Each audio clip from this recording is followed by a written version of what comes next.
Good afternoon, good evening. I'm Brian Manning, and this is the Asylum Answer Show, where I want to answer your questions about winning asylum in the United States. So I'm Brian Manning, and I'm a former government asylum officer converted into an asylum lawyer. I have a law firm. It's called Political Asylum Lawyers, and we help immigrants all over the country to secure their future in America through asylum. That's what we do all day, every day is asylum.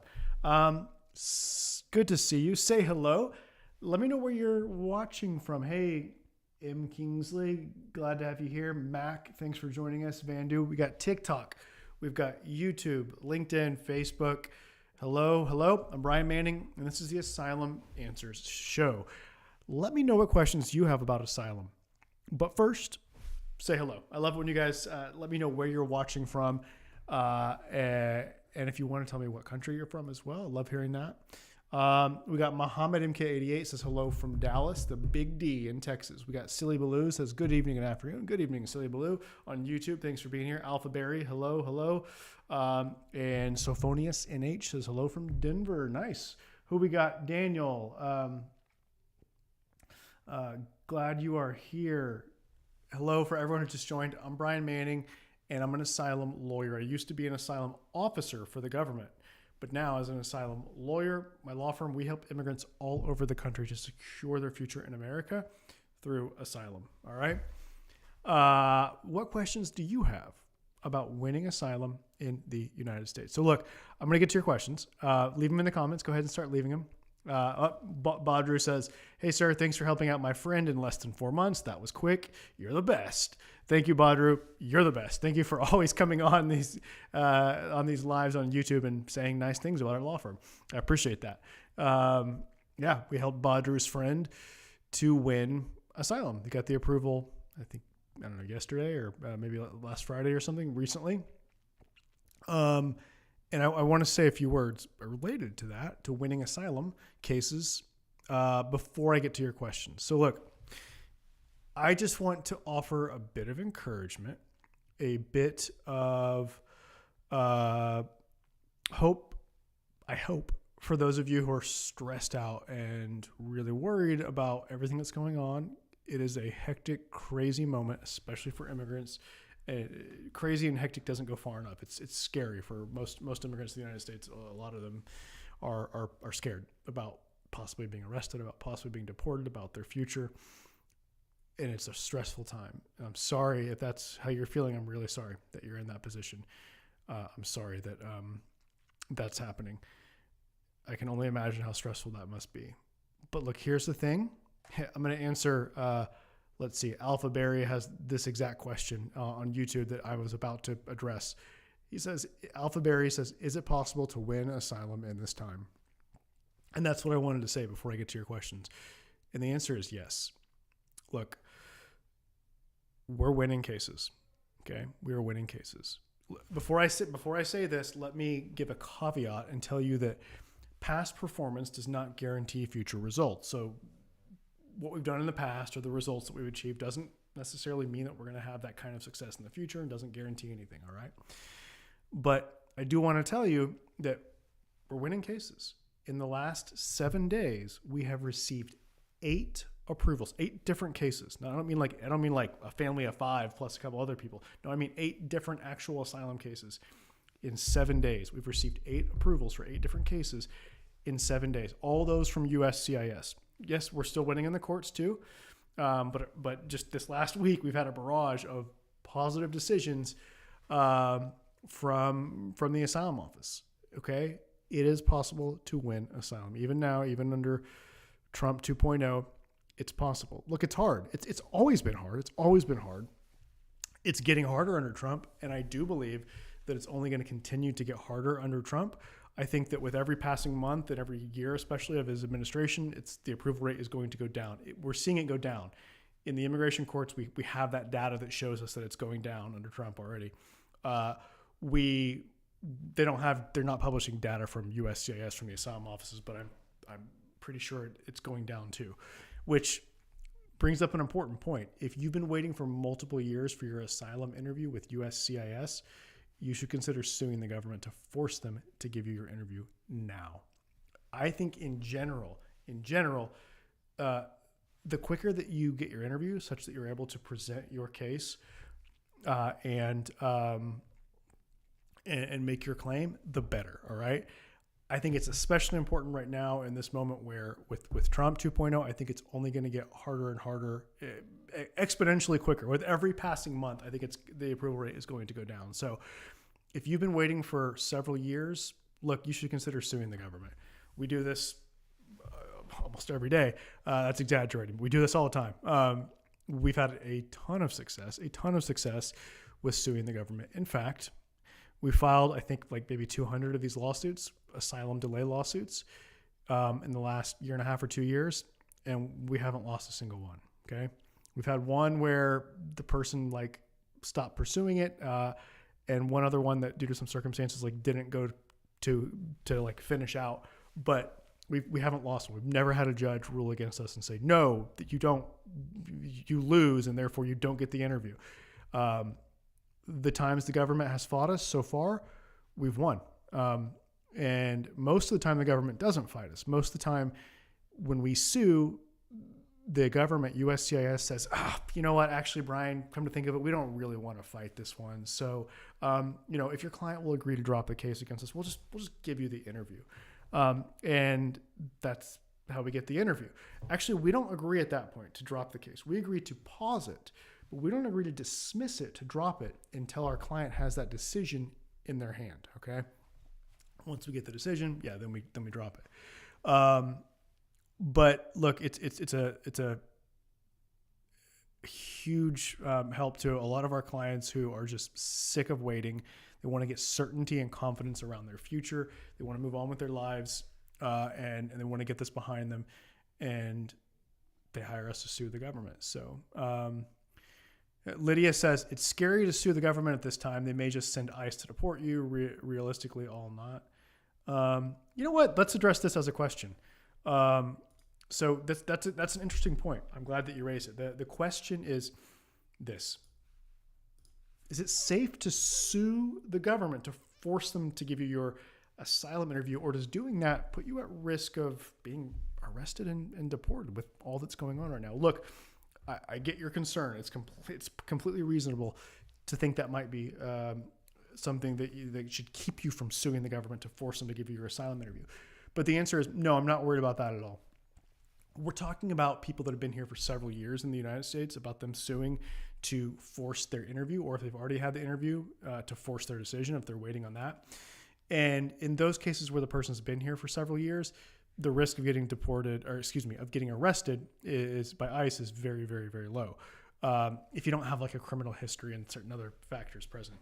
So no, you should, in my opinion, you should not let the fact that, there's a lot of arrests going on, stop you from suing the government. I think the sooner you get your case heard, the sooner you get your interview and your decision, the better your chances for success. It's more important. It's important now more so than ever, given what's going on in the current immigration enforcement context, and given the fact that I think approval rates are just going to keep dropping under Trump. So the sooner you sue the government to get your case resolved, the better, I think.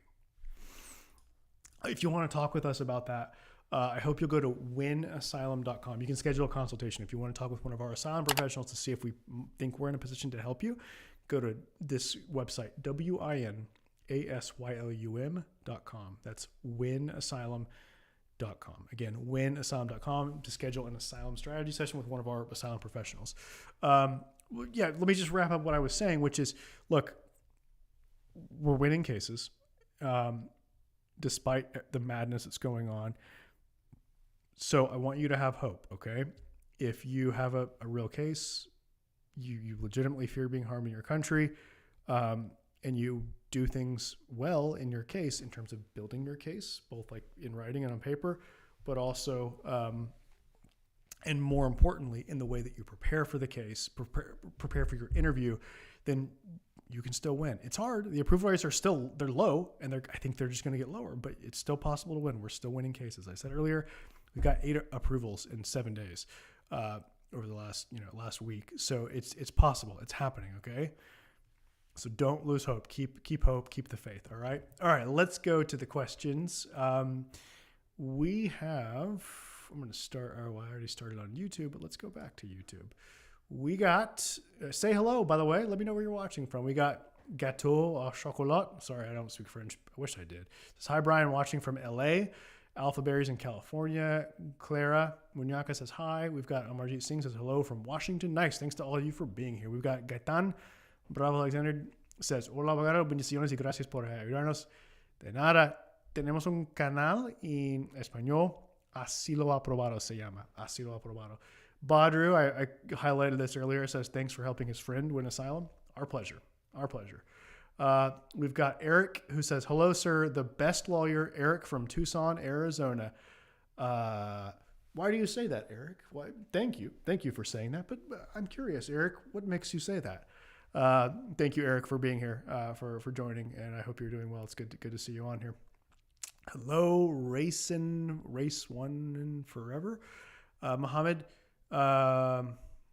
says, I'm an asylee and USCIS sent me a notice for a green card interview. Is that a bad thing or a good thing? Good question. The question is this. What does it mean if you get an interview notice for your green card interview if you're applying for the green card based on asylum? So you want asylum, you apply for the green card, and then you get an interview notice where USCIS says, hey, you need to come in for an interview. Is that good, bad? What does it mean? Look, it's true that most people in this situation do not have an interview. They're not asked to come to an interview. So, should you be worried that you're one of the people that is being asked to come? No, not necessarily. It doesn't necessarily mean that there's a problem, that you're going to get denied or worse. It may mean that your case, they think is a little more complicated, or there's things that they want to ask you in person.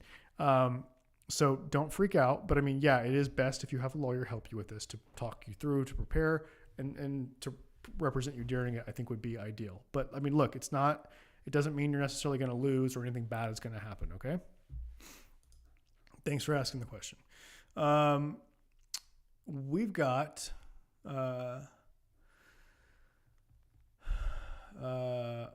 Loic says, hi, Brian. I got my asylum approved. You are an answer to my prayers. Thank you so much for everything. Very kind of you. Thank you to come on here and say that, Loic. I appreciate that. It was our pleasure and honor to be able to support you. Thank you for the opportunity. And we're really super happy for you. Thank you. That was on YouTube, by the way. TikTok, LinkedIn, Facebook. If you want our best stuff, go to YouTube. Okay. So on YouTube, I've got some really detailed tutorials, full length trainings that you're not going to find on other social media platforms. They're on my YouTube channel. If you go to YouTube, you can search for Political Asylum Lawyers. That's the name of our law firm, and it's the name of our YouTube channel. So go to YouTube and search for Political Asylum Lawyers, and you'll see my face is the icon, a picture of me. So that's where you can find all our best stuff, YouTube. All right, go and subscribe over there. It's been 4 months. Prasad says, it's been 4 months. I have paid my EID renewal fee, no receipt, no card. That's pretty normal. It's not super. A lot of people get their receipt notice or the receipt for it, and the receipt notice much quicker than that, but it's not unheard of for it to take a while to get the receipt notice. And it's definitely not unheard of for it to take much longer. In fact, it does take much longer on average. Last I saw, it was taking 18 months on average to get the EAD, the work permit renewal bit, when it's based on your pending asylum case. Okay. So Prasad, basically it's that's not that surprising. It's pretty normal. I wouldn't worry about it. But I know it's frustrating. So yeah.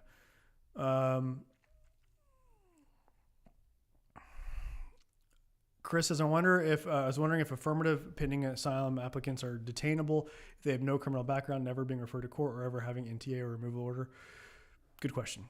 So the question is this: could you be detained by ICE if you've got an affirmative asylum application pending, meaning that you're with USCIS, you're not in immigration court proceedings? This means that you probably, if you're in this position, you probably came with a visa and then applied for asylum, and your case is still pending with the asylum office, with USCIS. Are you at risk of being detained and possibly deported? Very low risk. Very low risk. If you don't have a criminal history or other things that makes the government think that you could be dangerous, the risk of you being detained is quite low. Okay, especially if you've been here for more than 2 years and you've got a case pending with USCIS, it's very low risk, okay? It's not impossible. I'm sure it has happened. I'm sure it's happened more recently than it used to, but the risk of it, the chances of it happening, I think are very low. I think they're so low such that I wouldn't worry about it. If that describes your situation, I wouldn't worry about it, all right? As of right now. Who knows where things will go. Are work permits at risk of being canceled? Work permits in category CO8 pending asylum? I mean, no, I don't get done. I don't think so. It's something that all immigration lawyers and I'm sure all asylum seekers fear that the government could do to try to like cancel asylum pending based work permits. But no, I've not seen anything indicating that that's likely to happen anytime soon. So I wouldn't worry about that either. Clara Munyaka says, is right now the right time to apply? Is this the right time to apply for asylum? On YouTube. Good question. The question is this: is now a good time to apply for asylum, given all the immigration madness going on? Look, yeah, if you fear being harmed in your country, you should talk with an asylum lawyer about whether it makes sense to apply for asylum. But if it does, if you think that you're going to apply for asylum, the sooner the better. Okay, the sooner the better. In general, I think the sooner that you get your claim heard, you get your interview and present your case, the better. The better your chances for success. Okay, there's multiple reasons for that I won't go into right now. But let me just highlight that I think that it's more important now than ever to have your case heard as quickly as possible, given the fact that I believe that approval rates are only going to go down over the coming months and years of the Trump presidency, such that the sooner you file, the better. Okay, but look, talk with an asylum lawyer, make sure it makes sense to apply. But if you decide you're going to apply, yeah, don't hesitate, don't wait. And look, the sooner you apply, the sooner you get your work permit as well. So another benefit. Okay. All right. Thank you for the question.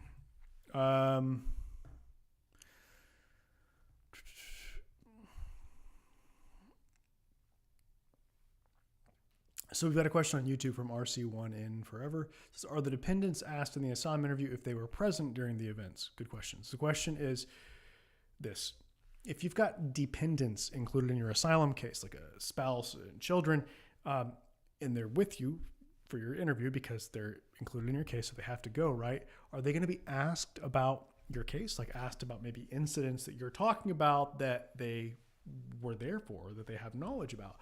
And the answer is almost certainly not.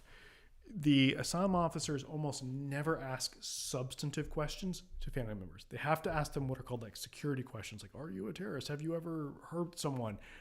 There's required questions they have to ask everyone, including like little kids, that they will ask your family members, but they almost never ask substantive questions. It's not unheard of. It has happened, but I think that the chances of your family being asked are so low that they don't really need to prepare. I mean, look, if you've got like a spouse, an adult that, or what is now an adult child that has a lot of knowledge about something important that you've described, like in your declaration, or that you might describe at your interview, then yeah, show them your declaration and let them like to refresh their memory about sort of like what happened, just in case they get asked. But the chances are so low that like they don't need to go and do any deep preparation.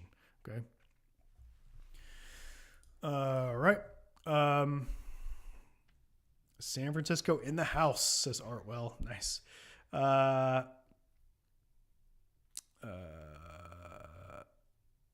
So we've got nice. Let's go to TikTok.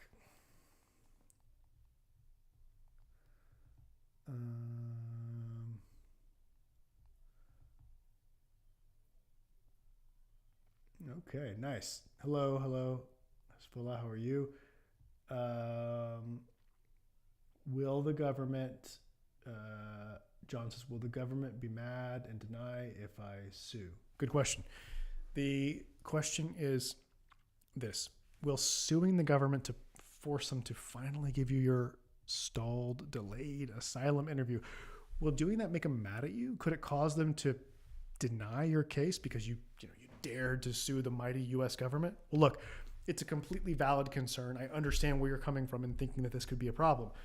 Thankfully, though, the answer is no. I don't think this at all, that suing the government will negatively impact your underlying asylum case. I say this having filed, I think we filed probably 200 of these in the last year and a half or maybe 2 years.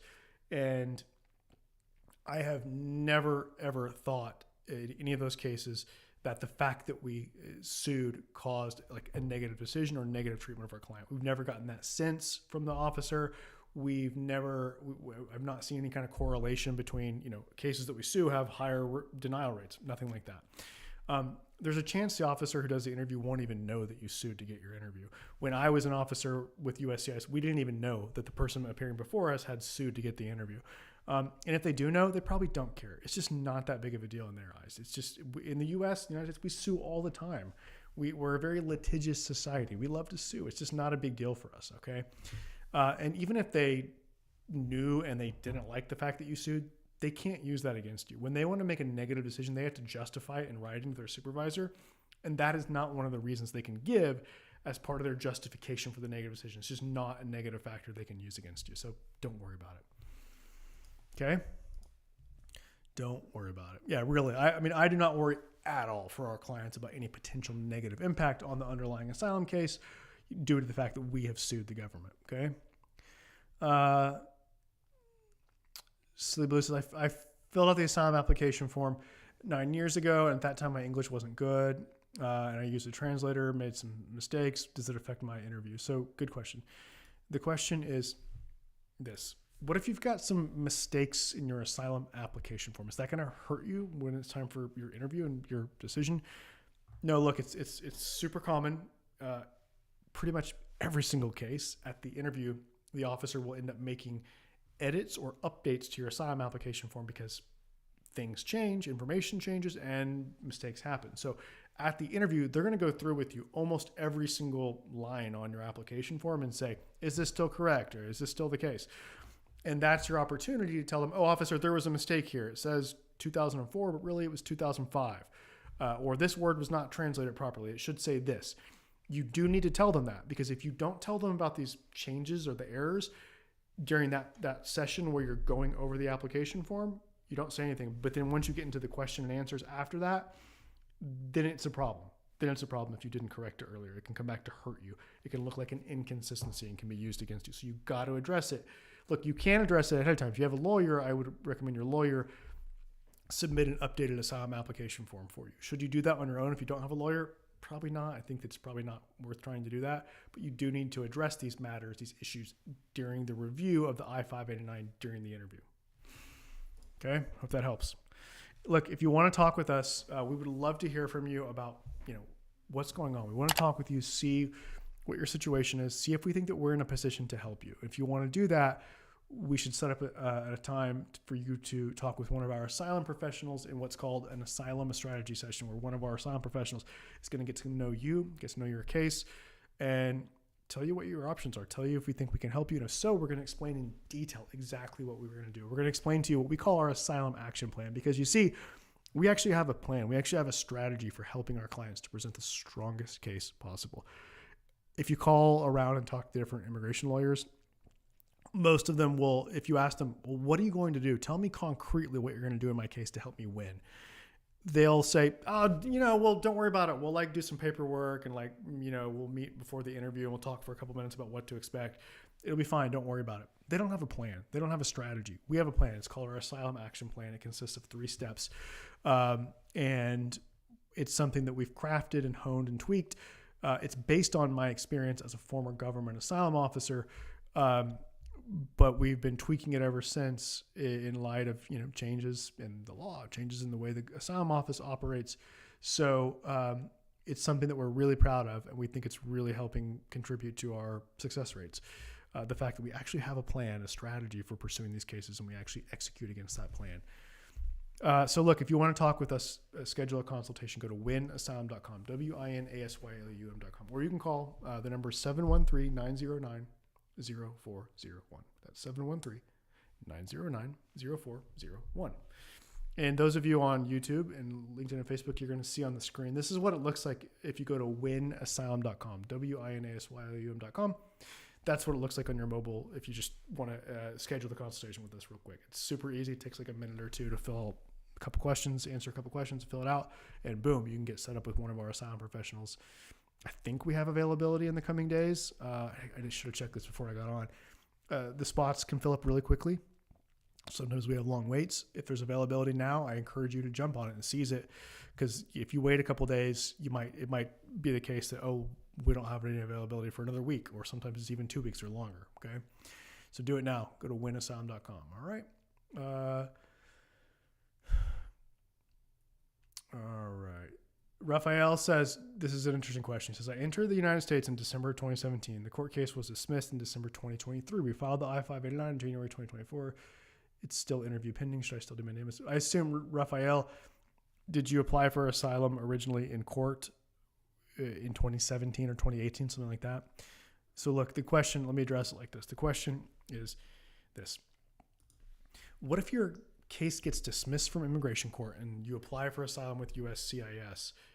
Maybe you applied just, a year ago or a few months ago or something, but actually you had previously applied for asylum with the immigration court several years ago, 5, 6, 7 years ago.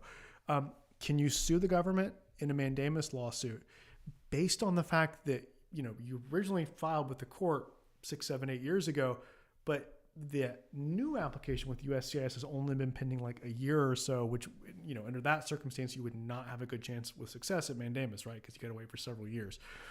I don't know. This is kind of a new phenomenon with all these dismissals and people refiling with USCIS. I don't know what the government's position will be or what a judge will decide if we sue in a mandamus lawsuit and we say, Judge, you should consider, for purposes of assessing whether there's an unreasonable delay here, you should use the prior date from when my client applied for asylum 7 years ago. I think that's a pretty good argument. I think it's reasonable to make that argument. So the answer is, I don't know. I think there's a decent chance that you could have success with a mandamus lawsuit under that kind of scenario. So we should talk about that. I would love, we would be willing to take a case and try it, to try it under that theory, but there is some risk that it might not work. They could say, no, we're just going to look at the most recently filed one. So unclear, but I think there's a decent chance it could work.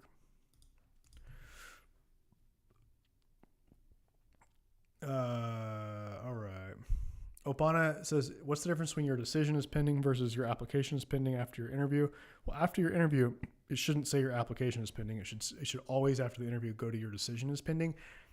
But you can't trust that thing, Opana. It doesn't like that. The status updates in like your My USCIS account are pretty much worthless. Okay. Pretty much worthless. They're often just completely wrong. You can't count on it. Okay. But look, I want to address the issue that you said, Opana, that you haven't gotten a decision for 6 months. You've been 6 months after your interview, you still haven't gotten a decision. Look, if you applied for asylum like 5 years ago or more, you should consider suing to force them to give you your decision. Because the mandamus lawsuit that I love talking about and that we love filing, it works not just for getting your interview, but it also works for forcing a decision after your interview. And the time that we're looking at here in deciding whether we think you have a good chance for success with this lawsuit is not how long has it been since your interview, rather it's how long has it been since you applied. If it's been 5 or more years since you applied for asylum and it's been several months after the interview that you're waiting for the decision, you should consider suing to force them to give you a decision. Okay.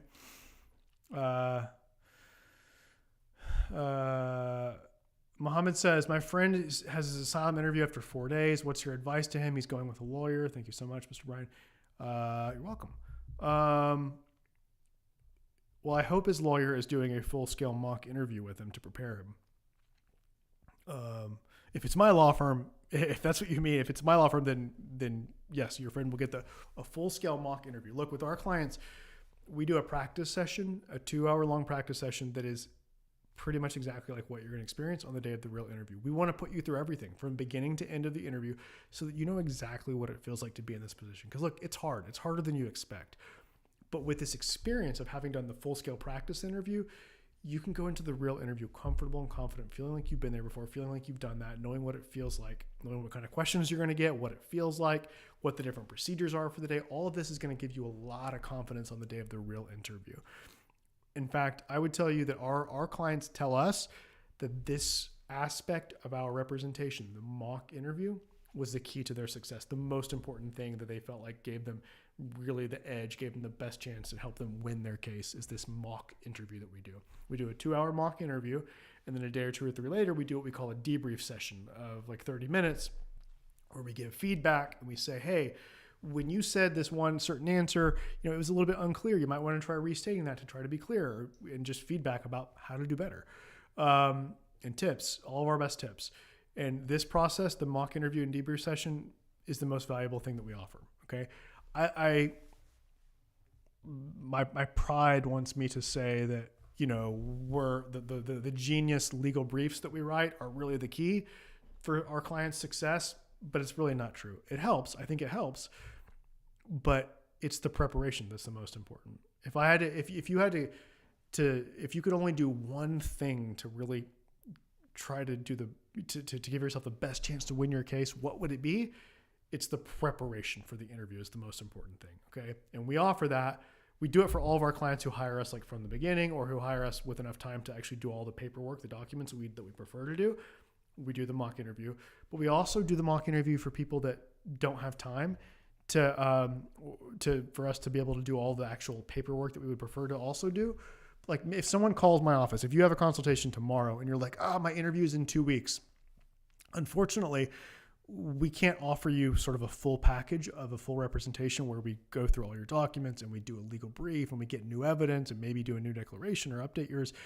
That paperwork, it takes more than 2 weeks. We can't do it in 2 weeks, but what we can offer you is preparation and representation on the day of your interview. We can offer to do the mock interview and the debrief session with you, and we can offer to represent you during it. If you call us and your interview is like 6 days away, we don't have time to do the representation on the day of the interview, but we can still fit in the mock interview. Okay. So if time is short or if money's short and you can't, pay for the whole thing, you should hire us for your mock interview, because that's the most important thing. The interview preparation is the most important part of your case. Okay.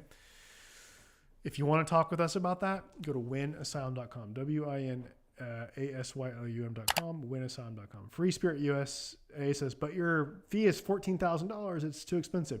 Not for what I was just describing. Look, for cases with USCIS, for affirmative asylum cases, it's not $14,000. That's for cases in immigration court where the person hires us from the very beginning. Immigration court is more work. It is the way the rules work there. It's more work for us. That's why it costs more, but it's less for cases with USCIS. It's not that much. Okay. Which is not to say that it's cheap. It's not cheap. It's not cheap. It's an investment. It's expensive. It's an investment. But, I think that our clients, a lot of them will tell you, a lot of them who have been on YouTube, TikTok, go over to YouTube and look at the comments. Several of our clients, past clients, have commented on YouTube after we've helped them to win their case, and in one person's case, Badr's case, his friend. And I think those people would tell you that it's worth it to do whatever it takes to get the best help possible, given just how important this is. We're talking about your future. Like, we're talking about your safety, right? And we're talking about the life that you want to build in America. So keep that in mind. If you want the best help possible, if you want the best lawyers to work really hard on your case, and to do everything possible to help you, it's expensive. It is.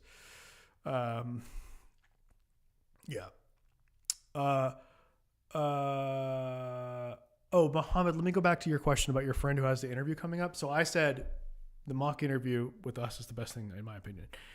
The other thing is go to my YouTube channel. Okay. Go to YouTube and search for political asylum lawyers, and then go to the playlists tab. Under our playlist, we've got one that says like asylum interviews, and there's a bunch of videos about the asylum interview. And there's some there's also a playlist that says full length trainings. And I've got 4 or 5 videos all about like USCIS interviews or USCIS stuff. And there's like an hour and a half long training about here's what happens at the interview. Here's what to expect, stuff like that. They're really, really detailed. So TikTok, LinkedIn, Facebook, if you want some really, really detailed training materials, some tutorials, go to YouTube, search for political asylum lawyers, and then go to our playlist. Okay. That's what he should do before his interview.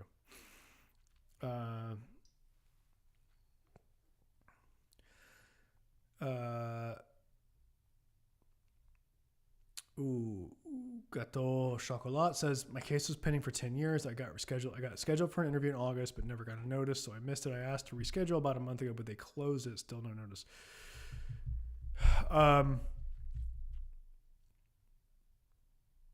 You should ask them to reopen it and schedule you for an interview. It might work. I'm guessing do you have TPS? Is that why they closed?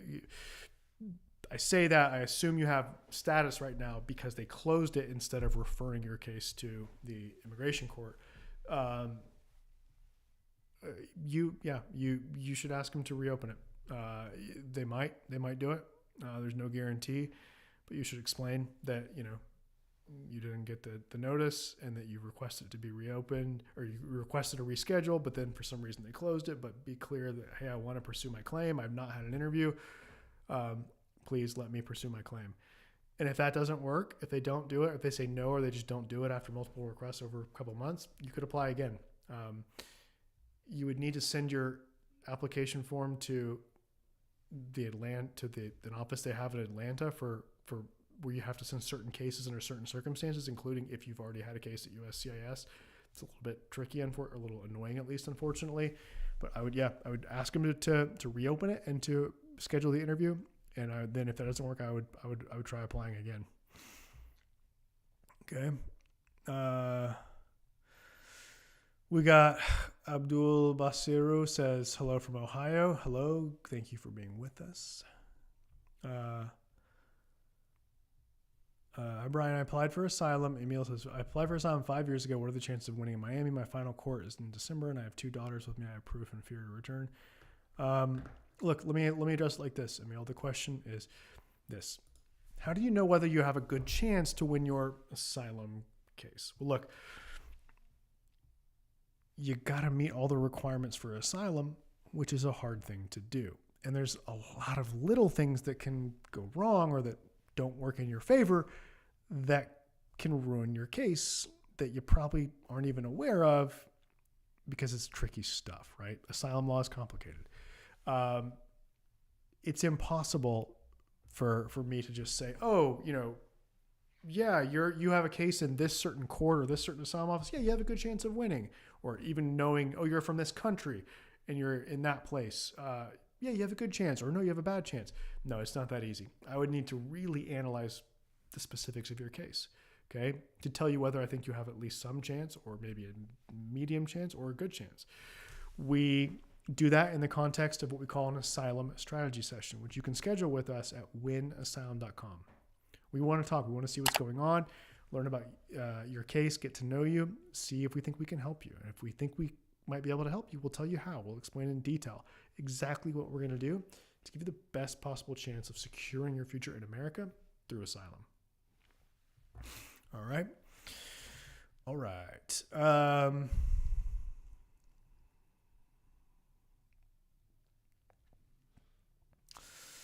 That question was from Emil in Atlanta. Nice. The ATL.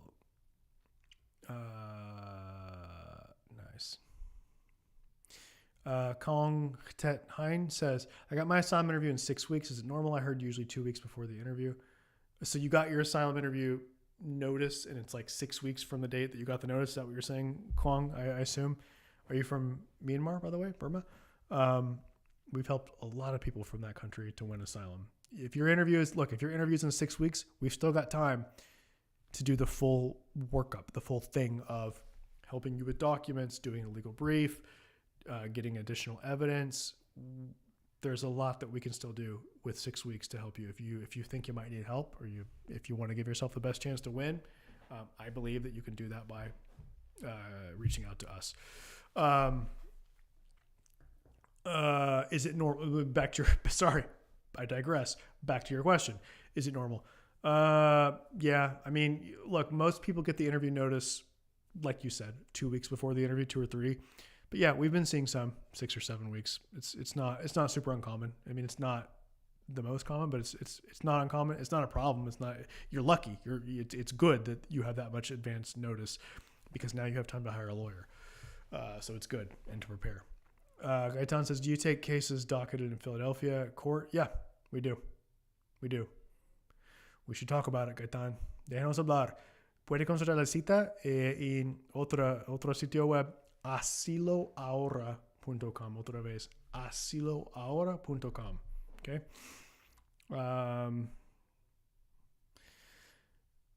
Good question. Philip says, what is it about the San Francisco Asylum Office interpretation of asylum law that makes it favor applicants? This is an interesting question. I like this. This is good.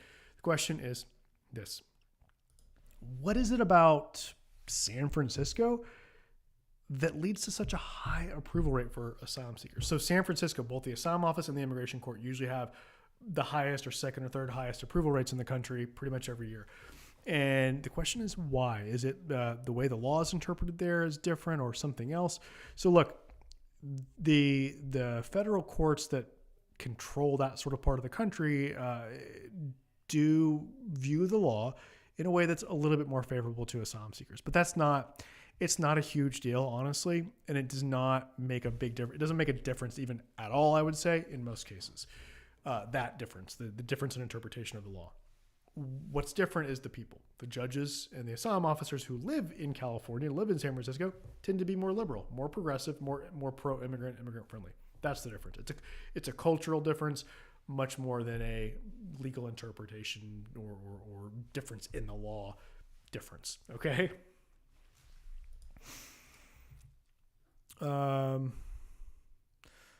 Awesome. Sharon in says, hey, on YouTube, Sharon in says, hey, Brian, I got my asylum approved last week after working with your firm since February. I'm more than happy. Thanks a lot for the good work. You're welcome, Sharon. It's our pleasure. Congratulations to you. We're super excited for you. That's amazing. Congratulations, Sharon, and thank you for coming on and mentioning it. I appreciate it. Very kind of you. Delmon says, attorney, I love the way you explain everything about the procedure for asylum. Thank you. Very kind of you. I submitted my application, affirmative asylum, on October 5th, 2024. When am I going to have my interview with USCIS? If you haven't had it yet, it's probably going to be a long time. Because you're in the backlog now. Look, a lot of people who are applying right now are getting their interviews right away. It's complicated, the reason or explanation for why you would be waiting from 2024 and why I think you're probably going to be waiting for several more years. Yet people who are applying right now are getting their interview notice like a week after they apply sometimes. It's complicated. But the bottom line is, yeah, Delmon, there's no way to predict it with any kind of confidence, but it's unfortunately, I think it's going to be a while. Okay.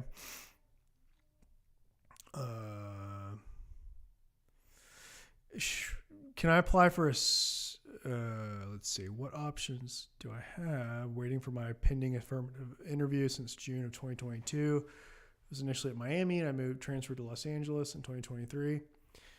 Look, right now, Chris, we're saying that we think it's best to wait until your case has been pending for 5 years. Okay.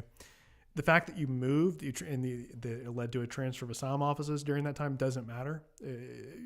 We would use, and I think the government will recognize June 2022 as your application date. So once you get to June 2027, if you haven't gotten your interview, call me back and we'll talk about suing the government. Okay. Other than that, if you have some kind of emergency circumstances, like usually this would be like a health condition of you or a family member that's involved in your case, and you can convince USCIS that getting your interview done and getting your case behind you would help you to be better, help with that condition or that emergency, that problem, then they'll give you an interview based on what are called urgent humanitarian concerns. But that's hard. They rarely do that. They almost always say no to those. Okay.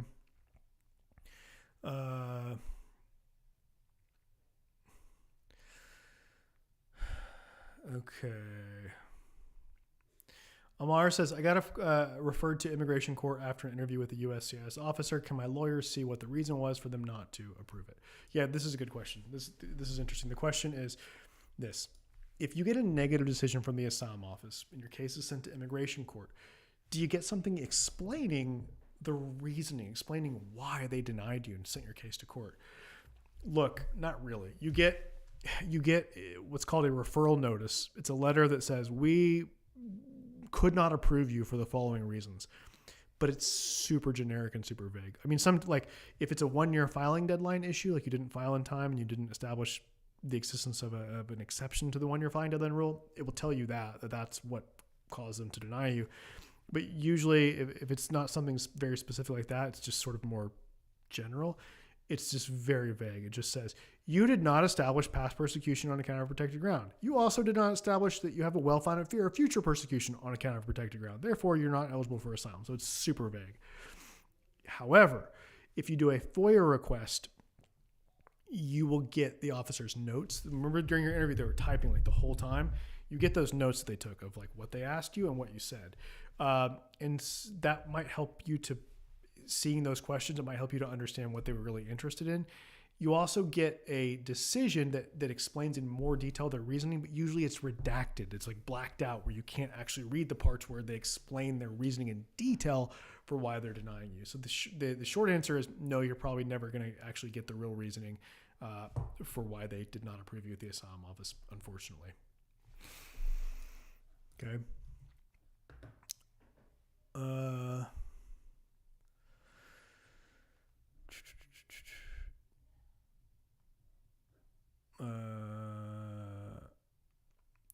Dennis Denisov says, I recently got a grant for an interview. I've been living in the U.S. for the last 10 years. My question is, should I wait 1 full year to file the I-45? So you mean your asylum was approved, Denis? Хорошо. No, I recommend filing right away after your asylum gets approved. Kind of a long story for why, but yeah, no, I recommend. You don't need to wait. I recommend not waiting. All right.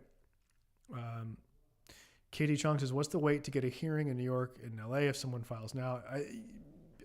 Do you mean to ask about affirmative asylum interviews? Let's talk. I'm going to address interviews. So the question is this. How long is it going to take to get your asylum interview with USCIS if you're applying now? Look, everyone knows people in the community that have been waiting for many years for an asylum interview, 5 years, 8 years, 10, 15 years even. So you may be thinking, well, if I apply for asylum, I'm going to be waiting a long time, many years. However, that's not what's happening for most people right now. Actually, most people who have applied the last few months have gotten their interviews right away. We had a client the other day that we applied for that got their interview notice in like a week, and the interview took place about 4 weeks after we had applied. I would say many people are having their interview within 3 months of applying. Okay. Long story for why that happens when, like I said, there's many people that have been waiting for 10 years, but it is what it is. That's how it is right now. So if you're thinking about applying, you got to be ready. I hope you're working with a lawyer who's helping you to put everything together to build a really strong case from the beginning, because you might not have much time after you apply to build up the case in writing and to prepare. It may go very, very quickly. So you should definitely talk with a lawyer. All right. That's it. I'm Brian Manning. And if you want to talk with someone from my team, we would love to do an asylum strategy session with you, where we're going to go deep with you to really get to know you and your situation, understand your case, and give you our thoughts on whether we think that we're in a position to help you. If we think that we might be able to help you, we're going to explain to you how. We're going to give you concrete steps, the exact actions that we're going to take to give you the best possible chance to secure your future in America through asylum. And you can schedule this with us, this consultation, at winasylum.com. That's WINASYLUM.com, winasylum.com. So we want to talk. Go to winasylum.com and schedule that consultation now, okay? All right, good seeing all of you. Thank you for being here. I'm Brian Manning. I'm an asylum lawyer. I used to be an asylum officer. Now I'm an asylum lawyer. My law firm is called Political Asylum Lawyers. And we're based in Texas, but it doesn't matter where we are because we help clients all over the country. It doesn't matter where you live. We help people all over the United States. So if you think you might want help with your asylum case, I hope we can talk very soon. Go to winasylum.com to schedule that. All right. Thanks. Have a good night.